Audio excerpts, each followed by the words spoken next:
Welcome back to Compass and Curiosity. On the last episode, we discussed things that Sixthman will send you ahead of time and the paperwork you get to help keep your head straight. This time around, let's go into the day-to-day experience. Let's jump into theme nights first and foremost. The Rockboat has a theme night for each night you're on board. Voyages are typically 5 days, but on this 25th anniversary, it was 7. Boaters tend to go all out on the theme nights, and I love it. This year's theme nights included a silver night, a decades night, a tie-dye night, and more. My favorite theme night was silver night because we were aliens and I got to wear these new sparkly pants. We finally had an excuse to attend a roper romp. Participation is not mandatory. This year, one of the photographers on board set up a pop-up photo booth for us to take pictures on theme nights. Sixthman photos are free after the voyage versus Norwegian, you have to pay for them. So get in front of those Sixthman cameras as much as you can. The typical cruise dress codes don't really apply here. You don't need to get fancy to go to the main dining room if you find time to do that. Now let's take a look at the daily schedule. So when you get on the boat, you find out about the stowaways pretty quickly. These are artists that weren't officially announced beforehand, and they will have shows that you now have to try and fit into your schedule if you'd like to. This is a scan of the raw schedule that is handed out to us. Each column represents a venue, with the last column representing multiple venues. I will talk about the venues on this ship, in particular the Pearl. Other ships do have different venues. The Rockboats have been on the Jewel class ships so far, and next year we will be on the Jewel itself. For smaller venues, we have a total takeover of the sports court. There's no basketball happening. We have the Spinnaker Lounge, which is host to the Swag Swap. It has shows and is home of Shut Up and Dance. The atrium is right in the center of the ship by the Starbucks and a bar and the guest services area. Next up comes the Magnum stage. It's right near a whole area filled with bars, which is sometimes called Bar City. Shrek is love, Shrek is live. Then we move on to our big venues. The Stardust Theater is a multi-story theater that has lots of seating room. There's an area right at the stage that accommodates a few rows of people, and then it starts gradually stepping up, and there are rows with bars for you to hold on to. Those are great spots because they have fans that blow up at you. And then lastly, there's the pool deck. That can hold everyone on the ship, and the biggest shows, the collaboration shows, all happen there. It's always easy to get a good spot at a show on the Rockboat. All of my live clips of bands have sound quality of a baked potato, so I won't share too much sound clips with you. Now we'll look how we manage our schedule. Each evening or morning I take a highlighter and I highlight out which shows we are attempting to make. As you can see, there's not a lot of gaps in time and there are overlapping shows. Sometimes we do have to leave a show early to make it to another show. This year, I even wrote in time to get to our room and change and have my 20-minute power naps. Now let's talk about when and how we eat on the Rockboat. This was our first Rockboat out of 3 that we actually made it to the main dining room because we saw a gap in the schedule while we were still in port. Our view was great and the room was a ghost town. We did end up having to run before dessert ended up coming because a show was going to start. Most days we tend to grab breakfast at the buffet. We get up early and it's not very busy. This is the first time we saw the staff singing in the Norwegian buffet.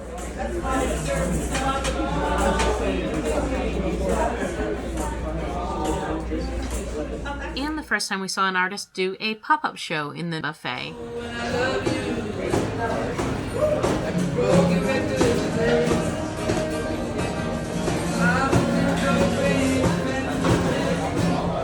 I enjoyed seeing all of these fruits this year, even this sketchy minion. They also made some pretty cool cakes, though they weren't very tasty. We did do room service a few times on the boat, which was around $5 plus tip. It is nice to sit out on the balcony for breakfast. We aren't huge fans of the buffet coffee, and I don't want to talk about our Starbucks bill this boat. For lunch, this tends to also be the buffet. Often it's just grab-and-go stuff that we can bring out to the pool deck. Dinner is also almost always the buffet. Lots of variety here, I know. The Rockboat even has its own late-night taco stand on the pool deck. Occasionally, we'll eat in Oceans. It's a deck above the H-Ram stage. You can hear the artists, and you can sometimes see the artists pretty well from up there, so it's good to have a bite and relax while also still attending a show. They serve pub food there. Our favorite drink on board is the Mango Meltdown, and we always find time for that. There are other activities sprinkled in here or there. This year I was selected to bowl for soup with bowling for soup. There is actually soup! There's flip cup, battle shots, bingo, and more, all hosted by artists. We usually end up going to bed pretty late and waking up pretty early for different events. The meet and greet, for an example, has folks lining up before 8 a.m. to even get tickets. We usually aim for around 9 a.m. and we wait in the line until just after 10 when they have handed out the tickets. The earlier you get there, the more time you have inside the meet and greet room as they give out tickets in a sequence, so the lower the number you have, the faster you get in. The meet and greets are broken up into multiple days, and then the artists are spread out at tables inside of the main dining room with queues to meet with them, chat with them, and get signatures. We love obtaining set lists and bringing them to the meet and greet. The merch store is open every day for all your fantastic new merch needs. Another event you can attend is the ceremonial flag raising.